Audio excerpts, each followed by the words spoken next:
جب میں نے ہوش سنبھالا تو غربت میرے ارد گرد کسی سائے کی طرح ہمیشہ منڈلاتی رہی تھی۔ ہمارے گھر کی چھت کچی تھی، جس میں بارشوں کا پانی رس رس کر ہمارے کمزور بستر کو بھیگنے پر مجبور کر دیتا تھا۔ میں نے اکثر اپنے باپ کو اسی فکر میں گھلتے دیکھا تھا، جہاں 2 وقت کی روٹی کے تو لالے تھے ہی، مگر سر چھپانے کے لیے چھت کا بھی یہی حکم تھا۔ میرے والد ایک محنتی مگر قسمت کے مارے شخص تھے، جو روز مزدوری کرنے کے لیے گھر سے نکلتے اور خالی ہاتھ گھر واپس لوٹتے تھے۔ ہم جس علاقے میں رہتے تھے وہاں روزگار کے مواقع نہ ہونے کے برابر تھے، اور جو بھی کام ملتا وہ یا تو چند گھنٹوں کے لیے ہوتا یا محض اتنی اجرت دیتا کہ صرف رات کا کھانا آ سکے۔ میری ماں تو کب کی اس دنیا سے جا چکی تھی، اور ہم دونوں باپ بیٹی ایک دوسرے کے سہارے جینے کی کوشش کر رہے تھے، مگر زندگی کا بوجھ میری عمر سے کہیں زیادہ بھاری ہوتا جا رہا تھا۔ اکثر شام کو جب والد تھکے ہارے گھر آتے تو ان کی آنکھوں میں مایوسی کی ایک دھند سی چھائی ہوتی تھی۔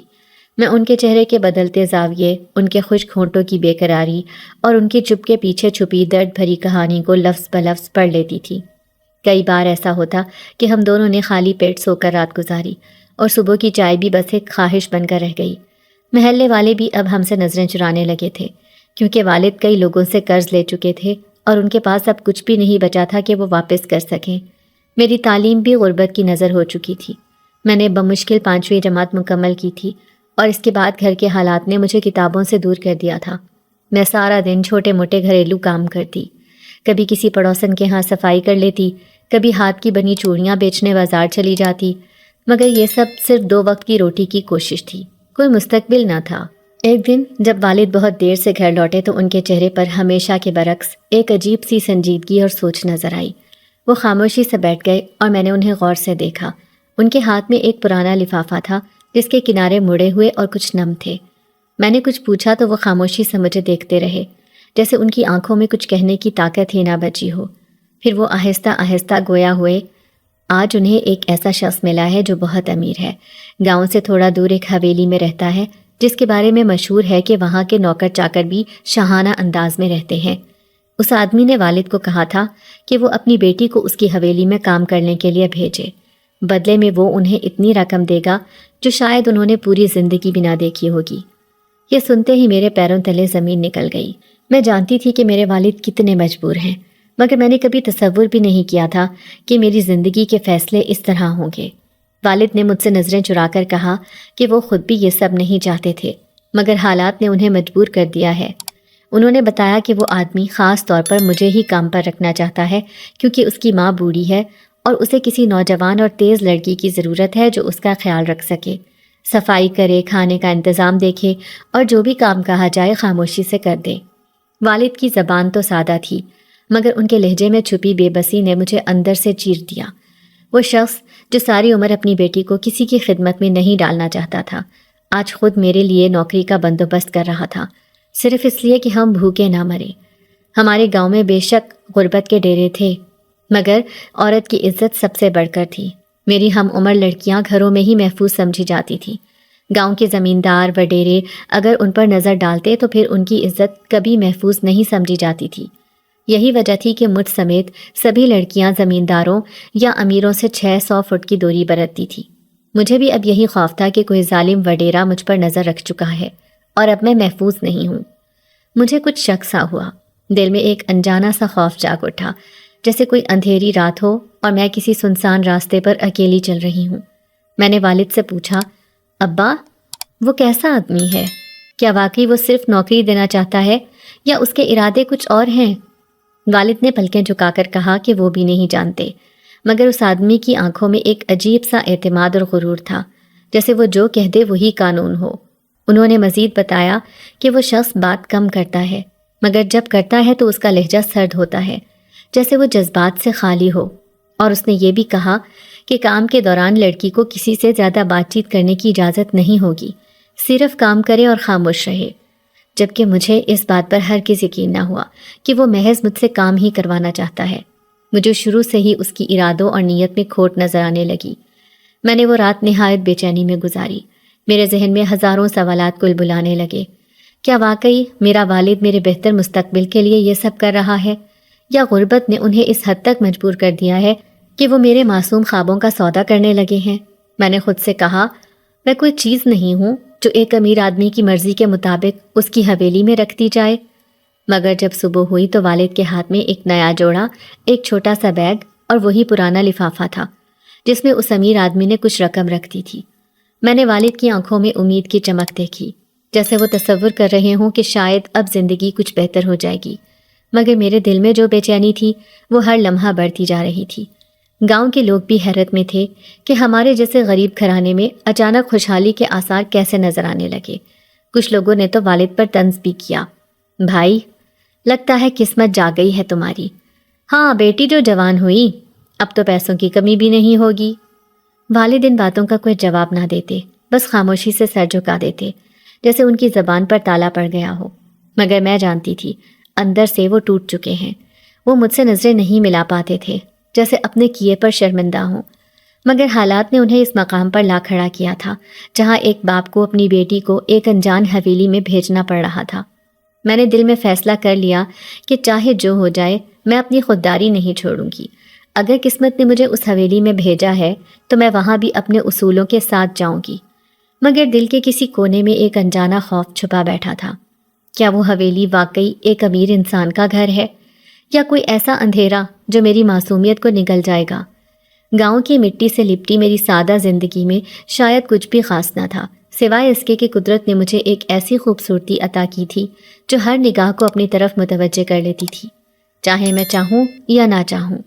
میری عمر ابھی 17 کے قریب تھی، مگر میرا چہرہ کسی چاندنی رات کی طرح روشن، نازک اور دودھیا رنگت والا تھا جو سورج کی روشنی میں کچھ اور نکھر جاتا۔ میری آنکھیں بڑی، سیاہ اور دل کو چھو جانے والی تھیں، جن کے گرد قدرتی لمبی پلکوں کا سایہ انہیں اور بھی پرکشش بنا دیتا۔ میرے ہونٹ گلابی اور قدرتی تراش کے تھے، جنہیں کبھی کسی لپسٹک کی ضرورت ہی نہیں پڑی، اور میرے گال، اکثر گاؤں کی عورتیں آپس میں سرگوشیاں کرتی کہ یہ لڑکی تو جیسے چمکتے سنگ مرمر کی مورت ہے، اتنی کم عمر اور اتنی حسین۔ میری لمبی، گھنے اور کالے رنگ کے چمکدار بالوں کی زلفیں جب میں کھلی چھوڑتی تو وہ کمر سے بھی نیچے تک جاتی تھیں۔ کئی بار میں چھت پر کپڑے سکھاتے ہوئے بال کھول دیتی اور تب نیچے سے کچھ لڑکے محلے کی گلیوں میں یوں ہی گھومتے نظر آتے، جیسے کوئی بہانہ ہو مجھے ایک جھلک دیکھنے کا۔ مجھے کبھی برا نہیں لگا، مگر اندر ایک خوف ہمیشہ چھپا رہتا کہ یہ خوبصورتی جو دوسروں کو میری طرف کھینچتی ہے، کیا میرے لیے کبھی مصیبت نہ بن جائے۔ میری سادگی اور شرم میری خوبصورتی کو اور بڑھا دیتی۔ میں کبھی بنا دوپٹہ باہر نہ نکلتی اور اپنے سراپے کو حد سے زیادہ سنبھال کر رکھتی، مگر گاؤں کی زبانیں، ان پر تو کوئی پردہ نہیں ڈال سکتا تھا۔ عورتیں، خاص طور پر وہ جو خود بڑھاپے کی دہلیز پر کھڑی تھیں، میری خوبصورتی کو اکثر حسد سے دیکھتی۔ ان کی باتوں میں پوشیدہ جلن کبھی کبھار میری ماں کے نام پر تانے دے جاتی۔ ارے اس کی ماں بھی خوبصورت تھی، مگر حسن کا انجام کچھ اچھا نہیں ہوا، بیٹی کو سنبھال کر رکھو۔ گاؤں کے ہر میلے میں، ہر تہوار پر اگر میں نظر آ جاتی تو نگاہیں میری جانب ہی اٹھ جاتی۔ بعض لوگ محبت سے، بعض حسرت سے اور بعض نہایت ہی ناپسندیدہ نیت سے مجھے دیکھتے۔ میرے والد اس بات کو بخوبی سمجھتے تھے اور اسی لیے انہوں نے کبھی مجھے کھیتوں یا بازار میں اکیلے نہیں جانے دیا، مگر غریبی نے اب ایسے موڑ پر لا کھڑا کیا تھا کہ جہاں نہ میں خود کو چھپا سکتی تھی اور نہ ہی اپنی خوبصورتی کو۔ ہر بار جب میں پانی بھرنے کنویں پر جاتی یا کپڑے دھونے ندی کی طرف نکلتی، ارد گرد کے لوگ مجھے چھپ چھپ کر دیکھتے۔ کچھ عورتیں مجھ سے اچھی طرح پیش آتی، مگر ان کے لہجے میں عجیب سا تجسس ہوتا کہ بن ماں کی بچی ہے، نہ جانے اس کے نصیب میں کیا لکھا ہے۔ ایک دن کی بات ہے جب گاؤں کی ایک بزرگ عورت نے مجھے دیکھ کر اپنی بہو سے کہا، ایسی شکل و صورت والی لڑکی کو تو کوئی شہر کا رئیس لے جائے گا، مگر یہ غریبی اس کے پیر کی زنجیر ہے۔ ان کا یہ جملہ میرے دل میں گونجتا رہا، جیسے کسی نے میری قسمت کا فیصلہ کر دیا ہو۔ میری خوبصورتی میرے لیے اب ایک بوجھ بن گئی تھی، ایک ایسا تحفہ جسے میں سمیٹنا تو چاہتی تھی، مگر اس کا وزن میرے کندھوں پر ہر لمحہ بڑھتا جا رہا تھا۔ میں آئینے میں خود کو دیکھتی تو ایک معصوم لڑکی دکھائی دیتی جو اپنے خوابوں، اپنی خواہشوں اور اپنی دنیا کو سمجھنے کے سفر پر تھی، مگر دنیا مجھے ایک مکمل عورت کے روپ میں دیکھتی تھی، جیسے میں کسی کے جذبات کی تسکین کا ذریعہ ہوں، کسی کے خوابوں کی شہزادی ہوں، یا کسی بدقسمتی کا نشانہ بننے والی لڑکی۔ والد کی خاموشی، گاؤں کی نظریں، عورتوں کی سرگوشیاں، مردوں کی نگاہیں، سب نے میری خوبصورتی کو ایک اعلان بنا دیا تھا، جیسے ہر کوئی جانتا ہو کہ میرے اندر کچھ ایسا ہے جو عام نہیں ہے۔ جو خاص ہے، جو دلوں کو بے چین کرتا ہے، مگر مجھے نہ تو اپنے حسن پر غرور تھا اور نہ اس کا کوئی فائدہ مل رہا تھا، سوائے خوف، احتیاط اور تنہائی کے۔ میں گاؤں کی ان لڑکیوں میں سے نہ تھی جو بناؤ سنگھار کرتی تھی، میں تو سادگی کی تصویر تھی، مگر پھر بھی میری سادگی خود بخود سنگھار بن جاتی تھی۔ شاید قدرت نے میرے اندر ایک ایسا ہنر رکھ دیا تھا اور نور رکھ دیا تھا جو ہر دل کو کھینچتا تھا، اور اسی نور نے مجھے دوسروں سے الگ بنا دیا تھا۔ یہی خوبصورتی، یہی سادگی، یہی کم عمری کا نکھار جب اس امیر آدمی کی نظر میں آیا تو شاید وہ فیصلہ وہیں ہو چکا تھا کہ میں اس کی حویلی میں جاؤں گی، چاہے میری مرضی ہو یا نہ ہو۔ میری شخصیت، میرے چہرے کے نقوش، میری آنکھوں کی معصومیت، میرے بالوں کی روانی، سب کسی جال کی طرح تھے، اور مجھے پتہ بھی نہ چلا کہ کب میں اس جال میں آہستہ آہستہ پھنسنے لگی۔ مجھے جب پہلی بار یہ خبر ملی کہ میرے والد نے مجھے اس امیر آدمی کی حویلی میں کام کے بہانے بھیجنے کا فیصلہ کیا ہے تو مجھے اپنے کانوں پر یقین نہ آیا۔ مجھے لگا شاید میں نے کچھ غلط سن لیا ہے، شاید کسی نے مجھ سے مذاق کیا ہے یا کسی ہمسائے نے جل کر یہ بات گھڑ لی ہے۔ مگر جب میں نے رات کو چھت سے والد اور ایک اجنبی مرد کی آوازیں سنی، جب میں نے درار سے جھانک کر وہ منظر دیکھا کہ میرے باپ کے ہاتھ میں نوٹوں کی ایک گڈی تھی اور وہ آدمی کچھ کاغذات نکال رہا تھا، تب میری روح لرز گئی، میرے ہاتھ کانپنے لگے، آنکھوں میں آنسو بھر آئے اور دل اتنے زور سے دھڑکنے لگا جیسے کوئی طوفان اندر اٹھ رہا ہو۔ میں چھپ کر اپنے کمرے میں آئی، خود کو لحاف میں لپیٹا، مگر نیند آنکھوں سے کوسوں دور تھی۔ ساری رات دل میں ایک ہی خیال گردش کرتا رہا، کیا میں کوئی چیز ہوں؟ کیا میرے باپ نے میرا سودا کر دیا ہے؟ کیا میری مرضی کی کوئی وقت نہیں؟ صبح جب میں نے ہمت کر کے اپنے والد سے پوچھا تو ان کے چہرے پر ایک عجیب سا سایہ آیا۔ انہوں نے نظریں چرا لی اور کہا، تمہیں زیادہ سوچنے کی ضرورت نہیں، بس جو کہہ رہا ہوں وہ مان لو۔ تمہیں کل اس حویلی میں کام پر جانا ہے، وہاں عزت سے رکھیں گے، تمہیں کھانے پینے کا اور رہنے سہنے کا انتظام ہوگا۔ میرے اندر جو لاوا پک رہا تھا وہ اسی لمحے پھٹ پڑا، میں چیخ اٹھی، ابا یہ کام نہیں ہے، یہ سودا ہے، آپ نے میری زندگی بیچ دی ہے، میں آپ کی بیٹی ہوں، کوئی مال یا سامان نہیں۔ میرے آنسو تھمنے کا نام نہیں لے رہے تھے، اور میرا احتجاج، میری فریاد، میری بے بسی، سب کچھ میری آواز میں شامل تھا، مگر ابا نے جیسے کچھ سنا ہی نہ ہو۔ انہوں نے ایک زوردار تھپڑ میرے گال پر مارا اور میری دنیا ساکت ہو گئی۔ وہ تھپڑ میرے جسم پر کم اور روح پر زیادہ لگا تھا۔ میں گنگ ہو گئی، میرے الفاظ گم ہو گئے، صرف دل میں ایک چیخ رہ گئی۔ میری ماں ہوتی تو شاید میرا ہاتھ تھامتی، شاید میرے آنسو پونچھتی، شاید میرے والد کے سامنے کھڑی ہو جاتی، مگر وہ تو برسوں پہلے مجھے چھوڑ کر جا چکی تھی۔ ان کی موت کے بعد یہ گھر ویسے بھی ادھورا ہو گیا تھا، اور اب میں اس ادھورے پن میں مکمل طور پر تنہا رہ گئی تھی۔ مجھے کسی نے نہ پوچھا، نہ میری بات سنی۔ میرا احتجاج میرے کمرے کی دیواروں سے ٹکرا کر رہ گیا۔ گاؤں کی عورتوں کے لیے تو یہ ایک فخر کی بات تھی کہ کسی امیر آدمی کی حویلی میں کام کرنے کا موقع مل رہا ہے۔ وہ تو میرے حسن اور کم عمری پر رشک کرتی کہ قسمت والی ہے، بڑی جگہ جا رہی ہے، مگر کسی نے یہ نہ سوچا کہ اس لڑکی کے دل میں کیا طوفان پل رہا ہے۔ اس رات میں نے اپنے رب سے بہت رو رو کر بات کی، سجدے میں گر کر گڑ گڑائی، اے اللہ، میری ماں کو تو نے لے لیا، اب میرا باپ بھی میرا محافظ نہیں رہا، تو ہی میری مدد کر، تو ہی مجھے بچا۔ میرے آنسو، میری دعائیں، میرے سوال، سب چپ چاپ اس رات کے سناٹے میں گم ہو گئے۔ میں جانتی تھی اب کچھ نہیں ہو سکتا، اگلی صبح مجھے حویلی جانا ہی ہوگا۔ میرے احتجاج کا کوئی فائدہ نہیں، میرے پاس نہ ماں ہے، نہ بھائی، نہ کوئی ایسا رشتہ دار جو میرے لیے آواز اٹھاتا۔ جب اگلے دن مجھے وہ گاڑی لینے آئی جس پر بیٹھ کر مجھے حویلی لے جایا جانا تھا، تو میرے پاؤں زمین پر جمے ہوئے تھے، میرا وجود کانپ رہا تھا، آنکھوں میں آنسو تھے، دل میں نفرت، دکھ، بے بسی، سب کچھ بھر چکا تھا۔ باپ نے کہا، چل بیٹی، دیر ہو رہی ہے، تیرے اچھے دن شروع ہو رہے ہیں۔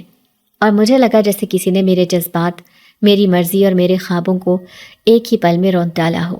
میری ہچکیاں رکنے کا نام نہیں لے رہی تھی، اور میں اپنی گڑیا کو، اپنے پرانے کھلونوں کو، ماں کی تصویر کو، اپنے کمرے کی دیواروں کو ایک آخری نظر سے دیکھ رہی تھی۔ ان سب کے ساتھ میری زندگی کے وہ لمحے بند تھے جنہیں میں اب پیچھے چھوڑ رہی تھی، نہ چاہتے ہوئے بھی، مجبور ہو کر۔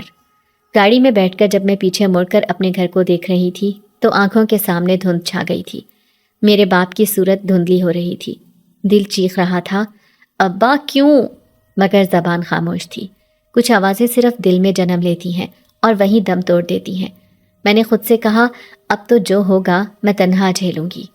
اب مجھے کسی پر اعتبار نہیں، نہ رشتہ دار پر، نہ اپنے باپ پر، نہ اس دنیا پر۔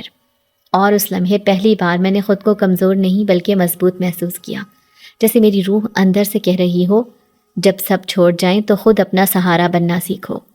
یہ سفر جو مجبوری میں شروع ہوا تھا، اب میرے صبر، برداشت اور بغاوت کا آغاز تھا۔ میں کمزور نہیں تھی، میں مجبور تھی، اور مجبور انسان جب بولتا نہیں تو اس کی خاموشی چیخ بن کر قسمت میں زلزلہ لے آتی ہے۔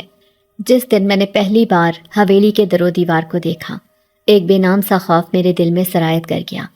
وہ حویلی جتنی شاندار اور وسیع تھی، اتنی ہی اجنبی، خاموش اور سنسان بھی تھی۔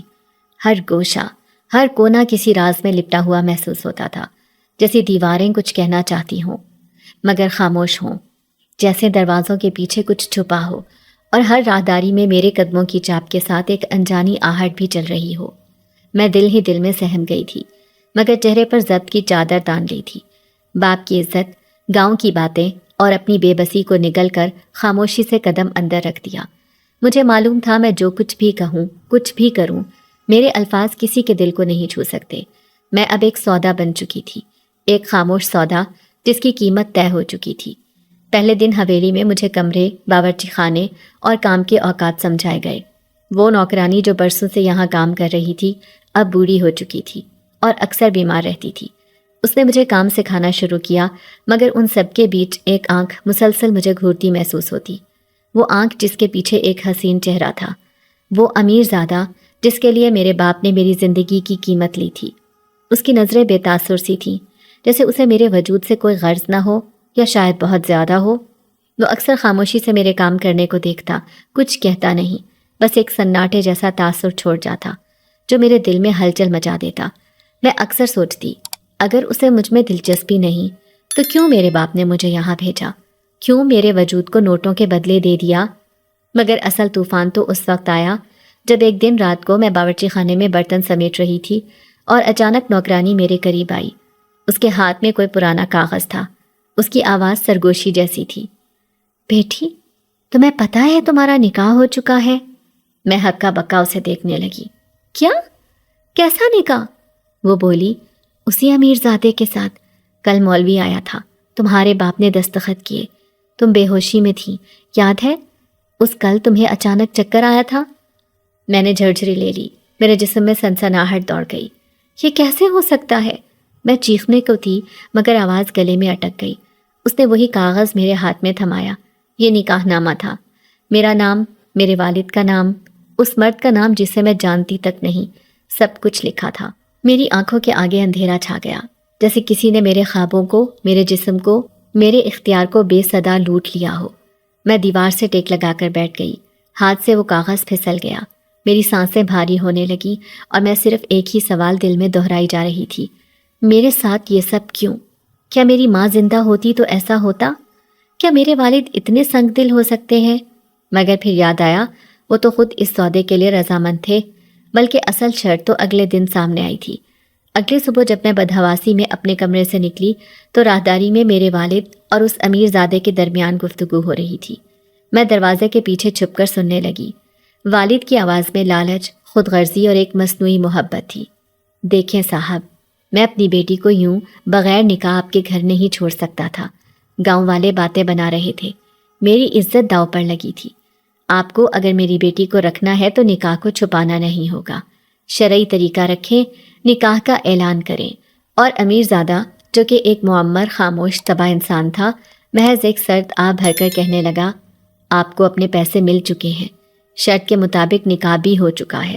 میرے خیال سے اب آپ کو کوئی اعتراض نہیں ہونا چاہیے کہ نکاح کا اعلان ہو جائے۔ بس وہ لمحہ تھا جب مجھے یقین ہو گیا کہ میرے لیے اب کوئی راہ فرار باقی نہیں۔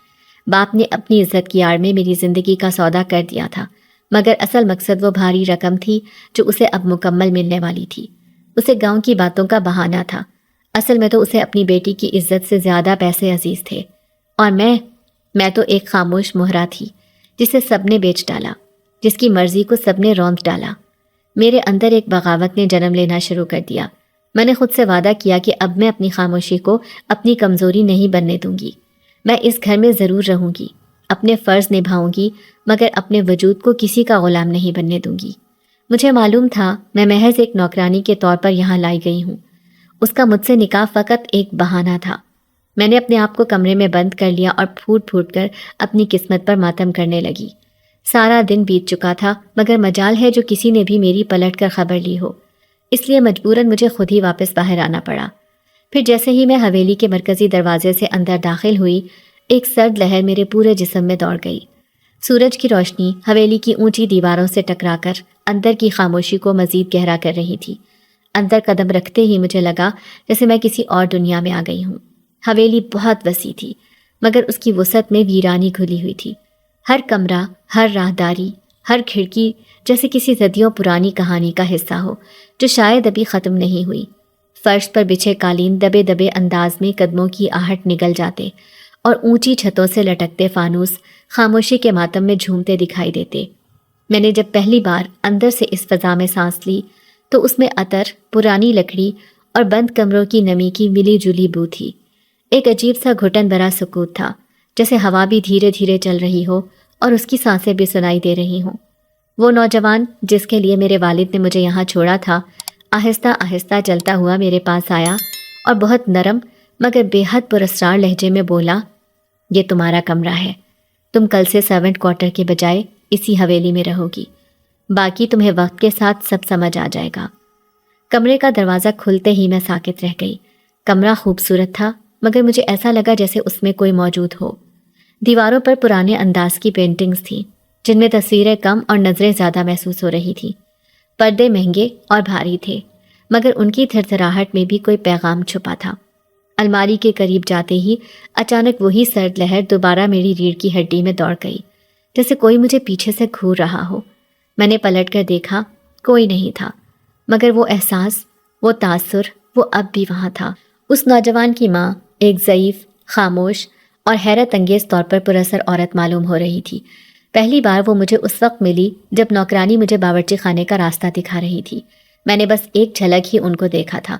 وہ مرکزی ہال میں ایک پلنگ پر لیٹی تھی، گہری نظریں مجھ پر گاڑے، نہ کوئی مسکراہٹ، نہ کوئی سوال، نہ کوئی خوشامدید، بس ایک سرد، بے رحم خاموشی، جیسے وہ میرے وجود سے واقف ہوں، جیسے مجھے برسوں سے جانتی ہوں، جیسے وہ میرے دل کی تہ تک پہنچ چکی ہوں۔ ان کی آنکھوں میں جیسے صدیوں کی تھکن اور کچھ ایسا غصہ تھا جس کی وجہ میں نہیں جانتی تھی، نہ سمجھنا چاہتی تھی۔ میری روح نے جیسے اس لمحے مجھے خبردار کیا ہو کہ یہ عورت صرف بوڑھی نہیں، کچھ اور بھی ہے، کچھ بہت خطرناک، بہت رازدار۔ حویلی کے اندر میری پہلی رات تھی۔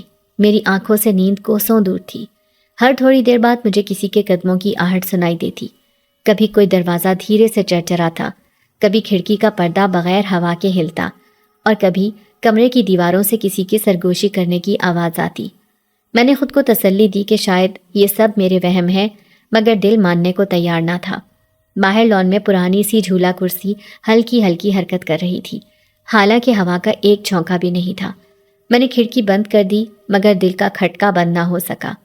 صبح کے وقت جب میں باورچی خانے میں کام کر رہی تھی، نوکرانی نے دبے لہجے میں کہا، اس حویلی میں کچھ باتیں ہیں جنہیں جاننے کی کوشش نہ کرنا، خاموشی سے کام کرو، وقت پر سو اور رات گئے کمروں سے باہر مت نکلو۔ میں نے حیرانی سے اس کی طرف دیکھا، مگر اس کی نظریں نیچی تھیں، جیسے اس کے لفظوں میں کوئی ایسا خوف تھا جو اس کی روح پر سایہ فگن تھا۔ میری سانسیں تھم گئیں اور دل جیسے سینے میں دبک گیا۔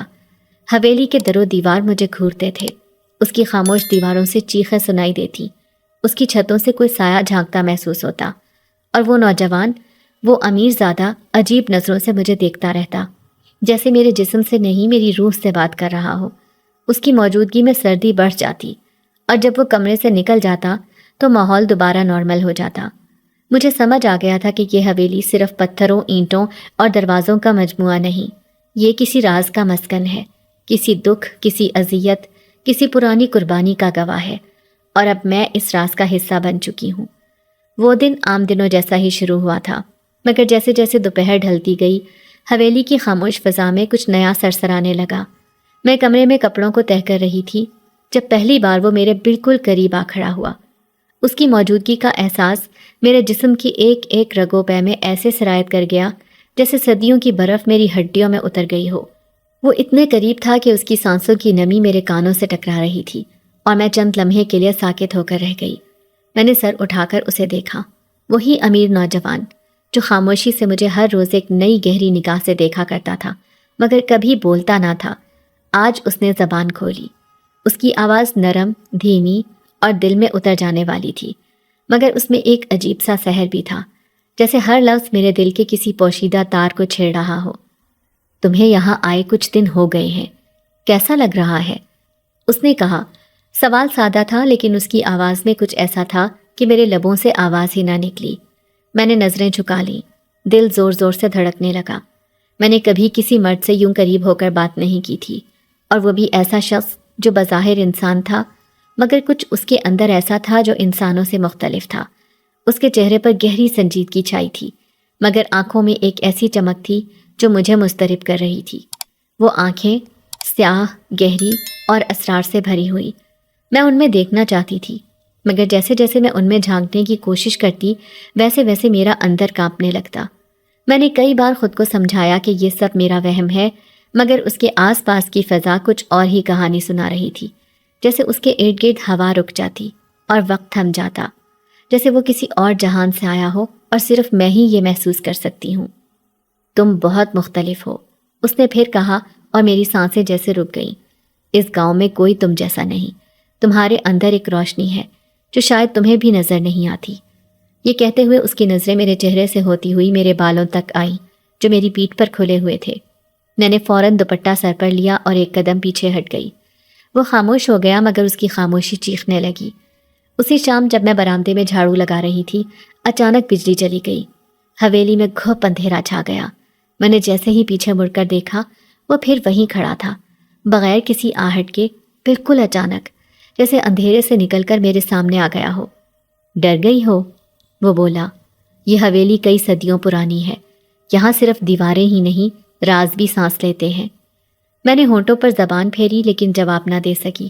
میرے اندر کی ایک نرم سی آواز مجھے خبردار کر رہی تھی کہ یہ شخص کوئی عام انسان نہیں، مگر دل کا کوئی کونا اس کی طرف عجیب کشش محسوس کر رہا تھا، جیسے اس کی موجودگی میرے وجود کا حصہ بن رہی ہو۔ میں اس سے دور بھاگنا چاہتی تھی مگر ہر بار وہ میرے قریب ہوتا اور میری سانسوں کو الجھا دیتا۔ پھر ایک دن ایک ایسا واقعہ ہوا جس نے میرے شبہات کو حقیقت میں بدل دیا۔ میں حویلی کے عقبی حصے میں پانی لینے گئی تھی، جہاں ایک پرانے سے کنویں کے پاس وہ چپ چاپ کھڑا تھا۔ میں نے دیکھا اس کے قدم زمین پر نہیں تھے، وہ کچھ انچ اوپر معلق تھا، جیسے ہوا میں تیر رہا ہو۔ میری چیخ نکلنے والی تھی کہ وہ فوراً نیچے آیا اور سختی سے میرے لبوں پر ہاتھ رکھا۔ کچھ مت کہو، تم ابھی بہت کچھ نہیں جانتی، تمہیں اس بات کو راز رکھنا ہوگا۔ میرے پورے وجود میں خوف نے ڈیرا ڈال دیا، مگر عجیب بات یہ تھی کہ اس کے لمس میں حدت نہیں، ایک برفیلی سی ٹھنڈک تھی، ایسی ٹھنڈک جو روح تک اتر جائے۔ اس نے میری طرف جھک کر آہستہ سے کہا، جو کچھ تم نے دیکھا وہ تمہارے وہم جیسا سمجھو یا راز، تم پر منحصر ہے، لیکن اگر کسی سے کہا تو یہ حویلی تمہیں کبھی نہیں چھوڑے گی۔ میں کئی دن تک کانپتی رہی، بول نہ سکی۔ اس کی باتیں، اس کا انداز، وہ خوف، وہ کشش، سب مل کر میرے اندر ایک عجیب جنگ چھیڑ چکے تھے۔ وہ عجیب مخلوقات تھا یا انسان، یہ میں اب تک سمجھ نہیں پائی تھی، مگر اتنا جان چکی تھی کہ وہ میری زندگی کا وہ موڑ بن چکا ہے جس کے بعد واپسی ممکن نہیں۔ میں اس رات سخت طیش میں تھی، اندر ہی اندر میرے سینے میں جیسے آگ دہک رہی تھی۔ میرا وجود خوف سے کانپ رہا تھا، نہ صرف خوف سے بلکہ اس ذلت اور بے بسی سے جو مجھے اس حویلی میں رہ کر بار بار سہنی پڑ رہی تھی۔ ایک ایسی جگہ جہاں ہر دیوار کے پیچھے کوئی راز چھپا تھا، ہر قدم پر ایک سایہ میرا پیچھا کرتا تھا۔ میرا جسم یہاں تھا مگر میری روح قید تھی، میں اب اور نہیں سہ سکتی تھی۔ میری ماں اس دنیا میں نہیں رہی تھی جو مجھے سینے سے لگا کر میرے آنسو پونچھتی۔ میرا باپ جو میرا محافظ ہونا چاہیے تھا وہ تو مجھے بیچ چکا تھا، جیسے میں کوئی چیز ہوں، گوشت کا ٹکڑا جسے جس کے حوالے چاہا کر دیا۔ میری اپنی زندگی، میری مرضی، میرے خواب، سب کچھ کسی اور کی مٹھی میں تھا۔ میری سوچوں کی آگ مجھے گاؤں کے اس اونچے پل تک لے گئی جو سب سے بلند تھی، وہی جگہ جہاں سے نیچے دیکھنے پر پورا گاؤں بکھرا ہوا لگتا تھا، چھتیں، چراغ، درخت اور دور تک پھیلے کھیت۔ میں آسمان کو دیکھ رہی تھی جہاں ستارے ٹمٹما رہے تھے اور چاند اپنی پوری روشنی کے ساتھ چمک رہا تھا، مگر میرے دل میں اندھیرا تھا، گہرا، بھیانک اندھیرا۔ میں جانتی تھی کہ نیچے اترنے کا کوئی ارادہ نہیں تھا، میں نے اپنے وجود کو آزاد کرنے کے لیے آخری فیصلہ کر لیا تھا۔ میرے قدم چٹان کے کنارے تک آ گئے تھے۔ میں نے آنکھیں بند کیں اور دل میں صرف ایک ہی دعا کی، یا اللہ، اگر میں تیری بندی ہوں تو مجھے اب اپنے پاس بلا لے۔ مجھ سے یہ تجسس بھری زندگی نہیں گزاری جا رہی۔ میرے پاؤں جیسے ہی خلا کی طرف بڑھے، اچانک کسی نے مجھے مضبوطی سے کمر سے تھام لیا۔ میری چیخ نکل گئی، دل حلق میں آ گیا۔ میں نے زور سے خود کو چھڑانے کی کوشش کی، مگر اس گرفت میں ایک عجیب سی نرمی، ایک طاقت تھی جو میرے جسم کے ساتھ میری روح کو بھی تھام رہی تھی۔ پھر میرے کانوں میں اس کی آواز گونجی، اللہ نور السماواتی والارض۔ اس کی آواز میں ایسی گونج تھی جیسے زمین تھم گئی ہو، جیسے وقت رک گیا ہو، جیسے فرشتے بھی سننے کو ٹھہر گئے ہوں۔ میری سسکیاں رک گئیں، میری چیخ گلے میں دب گئی۔ وہ آواز میرے دل کے اندر اتری اور میرے پورے جسم میں ایک لرزہ سا دوڑ گیا۔ میں نے آنکھیں کھولیں، وہی نوجوان تھا، وہی جس کی آنکھوں میں کئی سوال، کئی اسرار اور شاید کوئی عجیب سا درد بھی چھپا تھا۔ میں نے زور سے دھکا دینے کی کوشش کی۔ مجھے چھوڑ دو، تم کون ہوتے ہو میرے راستے میں آنے والے؟ مرنا چاہتی ہوں میں۔ مگر وہ خاموشی سے میری آنکھوں میں دیکھتا رہا۔ اس کی نگاہوں میں کوئی طنز، کوئی سختی، کوئی تحقیر نہیں تھی، صرف ایک عجیب سی بے چینی تھی، جیسے وہ میری حالت سے آشنا ہو۔ تمہیں لگتا ہے مرنے سے سب ختم ہو جائے گا؟ وہ بولا، تم نہیں جانتی، موت ایک اور دروازہ ہے جہاں سے گزرنے کے بعد تمہیں شاید اس سے بھی زیادہ تکلیف ملے۔ یہ شاید تمہارے سوالوں کے جواب، مگر وہ تمہارے نصیب میں ابھی نہیں۔ میری آنکھوں سے آنسو بہنے لگے۔ میں تھک چکی تھی، ٹوٹ چکی تھی۔ میں نے اپنے ہاتھ اس کے سینے پر مارے، چیخ چیخ کر رونا شروع کر دیا۔ میرے ساتھ ایسا کیوں ہوا؟ میں نے کسی کا کیا بگاڑا تھا؟ میں تو صرف اپنی ماں کو یاد کرتی ہوں۔ وہ ہوتی تو میں کبھی تمہارے یہاں ایک غلام یا قیدی بن کر نہ آتی۔ تم انسان نہیں ہو نا؟ وہ میری باتیں سنتا رہا، ایک پل بھی نہیں بولا، بس آہستہ سے مجھے اپنے سینے سے لگا لیا۔ اس کے لمس میں ایک عجیب سی ٹھنڈک تھی، جیسے وہ میرے اندر کی ساری آگ کو بجھا رہا ہو، جیسے وہ صرف ایک مرد نہیں بلکہ کوئی ایسی ہستی ہو جو میری تکلیفوں کا گواہ ہے، جو میری بے بسی کو محسوس کر سکتا ہے۔ چاند کی روشنی اب ہمارے گرد پھیل چکی تھی۔ وہ اب بھی مجھے تھامے ہوئے تھا، مگر اس کی آنکھیں آسمان کی طرف تھیں، جیسے وہ بھی کسی بڑے راز سے لڑ رہا ہو۔ تمہیں مرنے کی اجازت نہیں دے سکتا۔ تمہارے مقدر میں کچھ ایسا لکھا ہے جو تمہاری سوچ سے باہر ہے۔ میں وعدہ کرتا ہوں، جب تک میں زندہ ہوں تمہیں کچھ نہیں ہونے دوں گا۔ اس کی باتوں میں ایسی طاقت تھی کہ میرے دل کا بوجھ آہستہ آہستہ ہلکا ہونے لگا۔ میں نے اس کی طرف دیکھا۔ وہ صرف ایک امیر زادہ یا ایک نوجوان نہیں تھا، وہ کچھ اور تھا، کچھ ایسا جو میری زندگی بدلنے آیا تھا۔ نیچے اترتے ہوئے میرے دل میں ایک نیا سوال جنم لے چکا تھا، آخر وہ کون ہے؟ حویلی میں گزرے دنوں کو 1 مہینہ ہونے کو آیا تھا، لیکن میرے دل میں اس حویلی کی پراسراریت اب بھی ویسے ہی چھپی ہوئی تھی جیسے آغاز میں تھی۔ وہ سناٹا جو رات کے سائے میں دیواروں سے لپٹ کر میرے کانوں میں سرگوشیاں کرتا، وہ چلتی ہوا جو کبھی کبھی میرے بالوں میں ہاتھ پھیرتی، اور سب سے بڑھ کر وہ خاموش پراسرار بوڑھی عورت جس کی جھکی کمر، سفید چادر میں لپٹا چہرہ اور ٹھنڈی مگر گہری آنکھیں میرے اندر ایک عجیب سی بے چینی پیدا کر دیتی تھی۔ وہ عورت جو کبھی بولتی نہیں تھی، نہ سلام کا جواب دیتی، نہ آنے جانے پر کوئی رد عمل ظاہر کرتی، جیسے وہ اس دنیا سے نہیں بلکہ کسی اور جہان کی باسی ہو۔ جب بھی میں صحن میں جاتی، وہ وہیں بیٹھ کر ایک مخصوص سمت میں تکا کرتی، جیسے کسی اندیکھے راستے پر نگاہیں جمائے ہو۔ اس کی آنکھیں، ان میں نہ صرف ویرانی تھی بلکہ جیسے ان میں صدیوں پرانے راز دفن تھے۔ میں کئی بار اس کے قریب سے گزری، سلام کیا، لیکن اس کے ہونٹوں پر کبھی کوئی حرکت نہ ہوئی۔ اس کی خاموشی ایک بوجھ بن چکی تھی میرے دل پر، ایک ایسا بوجھ جسے میں نہ سمجھ سکتی تھی، نہ بیان کر سکتی تھی۔ پھر ایک رات وہ واقعہ ہوا جس نے میرے اندر کی ساری ہمت کو ہلا کر رکھ دیا۔ اس رات آسمان پر چاند نہیں تھا، حویلی کی فضا میں غیر معمولی خاموشی چھائی ہوئی تھی۔ میں نیم خوابیدہ حالت میں تھی جب اچانک مجھے صحن سے سرسراہٹ سنائی دی، جیسے کسی کے قدموں کی آہٹ ہو، مگر زمین پر چپکے چپکے چلنے والے۔ میں چادر لپیٹ کر دبے قدموں نیچے آئی، اور جو منظر میں نے دیکھا اس نے میری روح تک کو ہلا دیا۔ بوڑھی عورت جسے میں نے کبھی اپنی جگہ سے ہلتے نہیں دیکھا تھا، آج صحن کے بیچوں بیچ کھڑی تھی۔ اس کے گرد سفید دھواں سا لپٹ رہا تھا، جیسے ہوا بھی اس کے گرد ٹھہر گئی ہو۔ اس کے ہونٹ ہل رہے تھے اور وہ کچھ بول رہی تھی۔ مجھے یقین نہیں آیا۔ میں قریب ہو کر چھپی تو سنائی دیا، جنوں کی رات ہے، دروازے کھلتے ہیں اور جنزادوں کی نسل جاگتی ہے۔ میری ریڑھ کی ہڈی میں سرد لہر دوڑ گئی۔ میں اپنی سانس روک کر وہیں چھپی رہی، مگر دل کی دھڑکن میرے کانوں میں گونج رہی تھی۔ وہ عورت آسمان کی طرف دیکھ رہی تھی اور اس کی آواز میں وہ لرزش تھی جیسے وقت کا پردہ چاک ہو رہا ہو۔ اب وہ وقت آ رہا ہے جب ایک انسان کی محبت جنات کی سلطنت میں طوفان لائے گی، اور جس کا خون پکارا گیا ہے وہ اب چھپ نہیں سکتا۔ میری آنکھیں پھیل گئیں، دل تیزی سے دھڑکنے لگا۔ کیا وہ میرے بارے میں کہہ رہی تھی؟ کیا یہ سب خواب ہے، یا میں کسی ایسی دنیا میں قدم رکھ چکی ہوں جس کے دروازے انسانوں پر بند ہوا کرتے ہیں؟ اچانک وہ خاموش ہو گئی۔ اس نے اپنی سفید آنکھیں جھکائیں اور آہستہ سے میرے چھپنے کی سمت دیکھا۔ میرا دل دھک سے رہ گیا۔ کیا وہ جان چکی تھی کہ میں یہ سب سن رہی ہوں؟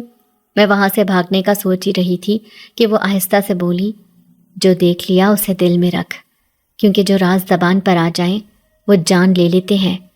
میں وہاں سے فوراً بھاگی، اپنے کمرے میں آئی اور دروازہ بند کر کے ساری رات جاگتی رہی۔ میرے دل میں صرف ایک ہی سوال تھا، یہ عورت کون ہے اور جنات کی سلطنت سے میرا کیا تعلق ہے؟ اب مجھے یقین ہونے لگا تھا کہ وہ نوجوان، اس کا گھر اور یہ سب کچھ معمولی نہیں۔ میں شاید کسی بڑے راز کے بیچ میں پھنس چکی تھی، ایک ایسی دنیا کے دہانے پر جہاں محبت، انتقام اور طاقتیں ایک دوسرے سے ٹکرا رہی تھی۔ وہ دن میری زندگی کا سب سے غمگین دن بن چکا تھا۔ جنزادے سے خفا ہو کر اس کی موجودگی اور چہرے کے ہر جھرمٹ سے نفرت کرنے لگی تھی۔ جس طرح اس کی آنکھوں میں وہ پراسرار چمک تھی، وہ مجھے اپنی طرف کھینچتی تھی، اور میں اس کھنچاؤ کے باوجود اپنے دل میں اسے اور اس کے جادوئی وجود کو رد کر رہی تھی۔ وہ ہمیشہ مجھے دور سے ہی دیکھتا تھا، جیسے وہ جانتا ہو کہ میں اس سے دور بھاگنا چاہتی ہوں، مگر وہ مجھے ٹوٹنے نہیں دیتا تھا۔ ایسا لگتا جیسے وہ کوئی راکھ کے نیچے چھپی ہوئی آگ ہو، جس کے اندر کا جوش اور حرارت باہر نہ آ سکے، لیکن کبھی نہ کبھی وہ انگارے چمک کر باہر آ ہی جائیں گے، اور جب تک وہ انگارے باہر نہیں آتے میں اس کی خاموش آنکھوں میں چھپی آگ سے ڈرتی رہتی تھی۔ اس کی خاموش نگاہوں نے مجھے اور بھی بے چین کر دیا تھا۔ میں جب بھی اس سے بات کرتی، اس کے چہرے پر کوئی رد عمل نہیں ہوتا، جیسے وہ صرف ایک خاموش ناظر ہو جو مجھے دیکھ رہا ہو، لیکن کسی بھی قسم کے تاثرات سے خالی۔ یہ بات مجھے اندر سے اور بھی غصے میں مبتلا کر دیتی تھی۔ وہ میری نفرت کی لہر کو سمجھنے کی کوشش کرتا تھا، لیکن وہ پھر بھی خاموش رہتا تھا، جیسے کسی گہری گونگی محبت کی شدت میں ڈوبا ہوا ہو، اور میں اس محبت کے بوجھ کو نہیں سمجھ سکتی تھی۔ اس کی خاموشی میں بھی کچھ تھا، کچھ ایسا جو مجھے اور زیادہ الجھا دیتا تھا۔ یہ بالکل ویسا ہی تھا جیسے آپ کے سامنے کوئی آپ کی ہر بات سمجھ رہا ہو، لیکن آپ کا دل یہ چاہے کہ وہ کچھ بولے، کچھ کہے، اور اس خاموشی میں چھپے راز کو واضح کرے۔ ایک دن حویلی میں پراسرار واقعات نے شدت پکڑی۔ یہ سب کچھ اتنا عجیب تھا کہ میری ذہنیت یہ سمجھنے میں ناکام ہو رہی تھی کہ یہ حقیقت ہے یا میرا دماغ مجھے کچھ اور دکھا رہا ہے۔ گھر میں ایک عجیب سا سکوت چھایا رہتا، اور پھر اچانک چیزیں خود بخود حرکت کرتی۔ چھوٹی سی آواز سے دروازے کے بند ہونے کی آوازیں سنائی دیتی، جیسے کوئی اندر سے باہر نکلنے کی کوشش کر رہا ہو۔ کبھی کوئی کپڑا زمین پر پڑا نظر آتا، کبھی کوئی کتاب خود بخود الٹ جاتی، اور کبھی آئینے میں میرے عکس کے ساتھ کچھ اور عکس دکھائی دیتا، جیسے کوئی اور موجود ہو۔ میں ان چیزوں کو مسلسل نظر انداز کر رہی تھی، مگر جب رات کو عجیب و غریب قدموں کی آوازیں آنے لگیں، اور وہ آوازیں بالکل میرے پیچھے سے سنائی دیتی، جیسے کوئی سایہ میرا پیچھا کر رہا ہو، تب میں نے سوچا کہ شاید میں پاگل ہو رہی ہوں۔ یہ سب کچھ میری ذہنیت کو اس حد تک متاثر کر رہا تھا کہ میں خود کو مزید سنگین حالات میں محسوس کر رہی تھی۔ کیا یہ سب کچھ حقیقت میں ہو رہا تھا؟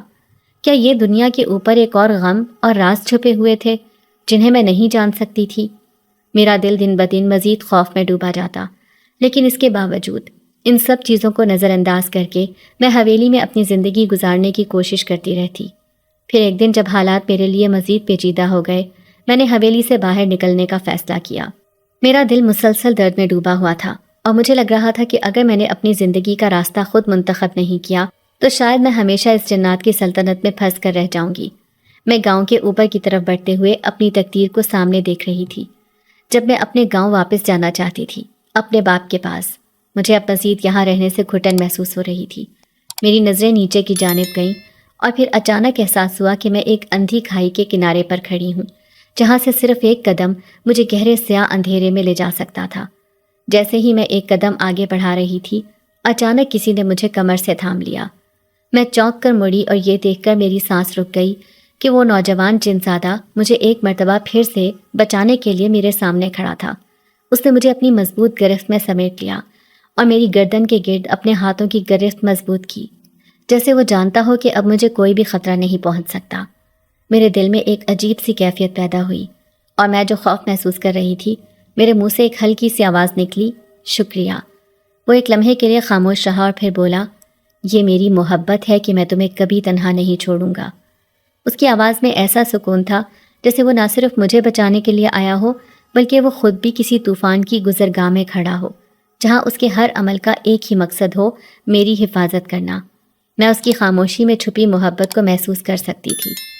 اس دن کے بعد اس جنزادے کے ساتھ میری پہلی نرم ملاقات ہو چکی تھی، لیکن میرے دل میں جو سوالات اٹھے تھے وہ ابھی تک حل نہیں ہو سکے تھے۔ وہ خاموشی سے میری زندگی میں آیا تھا اور میں اب اس کی حقیقت جاننے کی کوشش کر رہی تھی۔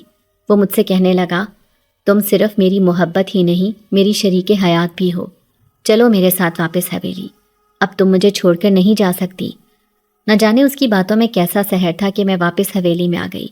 کچھ دن مجھے وہ حویلی میں نظر ہی نہ آیا، نہ جانے مجھے بلا کر کہاں غائب ہو چکا تھا۔ پھر ایک دن صفائی کرتے کرتے میں ایک کمرے میں آ گئی۔ یہ شاید کوئی لائبریری تھی جہاں بہت زیادہ کتابیں رکھی ہوئی تھیں۔ جب میں نے پہلی بار وہ کتاب دیکھی تو مجھے کچھ سمجھ نہیں آیا۔ وہ کتاب بہت پرانی اور مٹی سے سیاہ ہو چکی تھی، جیسے اس کی عمر صدیوں پرانی ہو۔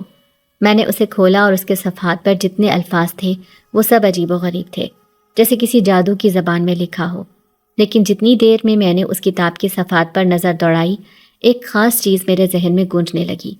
وہ کتاب جنات کی دنیا، ان کے بادشاہوں اور شاہی خاندان کے بارے میں تھی۔ جیسے ہی میں نے کتاب کی ایک خاص تحریر کو پڑھا، میرے دل کی دھڑکن تیز ہو گئی۔ کتاب میں جو نشانات اور علامات درج تھیں وہ بالکل وہی تھیں جو میں نے حویلی میں دیکھی تھی۔ ان نشانوں کا تعلق صرف جنات سے تھا اور میں نے انہیں کئی بار حویلی کی دیواروں پر، دروازوں پر اور کبھی کبھار فرش پر دیکھا تھا۔